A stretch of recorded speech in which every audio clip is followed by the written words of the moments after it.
जय जगन्नाथ बंधु माने आज यह सूचना मिलूँ पूर्व केन्द्रीय बंगोपसागर में एक घूर्णिबलय सृष्टि होती आसंता 24 घंटा मध्य यह लघुचापर रूप नेब बोली भुवनेश्वर आंचलिक पाणीपाग विज्ञान केन्द्र पक्षर सूचना दी जाएगी। लघुचाप अधिक घनीभूत हो प्रबल वर्षा कराइब बोली विभाग पक्षर सूचना मिली। लघुचाप प्रभाव में आसंता 1, 2 और 3 तारिख में राज्यव्यापी प्रबल वर्षा हेब बोली पाणीपाग विभाग पूर्वानुमान कर विभागर आकलन अनुଯାୟୀ 1, 2 और 3 तारिख में राज्यर विस्तृत अंचल में भल वर्षा हेब। लघुचाप प्रभाव में शुक्रवार ठारू वर्षार झलक मध्य देखा मिलिब। शुक्रवार राज्यर केतक स्थान में प्रबल वर्षा हेबार संभावना थिबा बेले 1 तारिख में पश्चिम ओडिशा और उत्तर ओडिशार किछि स्थान में प्रबल वर्षा हेबार संभावना रही।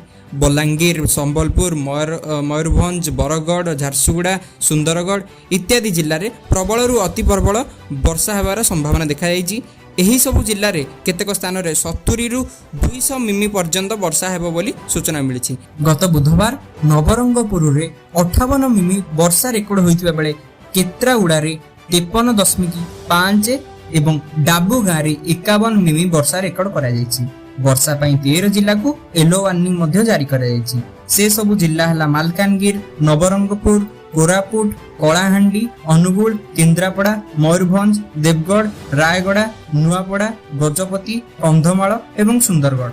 30 तारिख में बालेश्वर, भद्रक, जाजपुर, केन्द्रापड़ा, जगतसिंहपुर, कटक, खोर्धा, मयूरभंज, केन्दुझर, अनुगुल, ढेंकानाल, सुंदरगढ़, देवगढ़ एवं संबलपुर जिलार गोटे किंबा 2टी स्थान में प्रबल वर्षा हेबार संभावना रही। सेहीपरि अक्टोबर 1 तारिख में मयूरभंज, केन्दुझर, अनुगुल, सुंदरगढ़, देवगढ़, संबलपुर, बरगढ़, झारसुगुड़ा, सोनपुर एवं बलांगीर जिले में प्रबल अति प्रबल वर्षा हेबार संभावना देखा एही सबु जिले में 7 रु 11 सेंटीमीटर वर्षार संभावना थिबा सूचना मिली।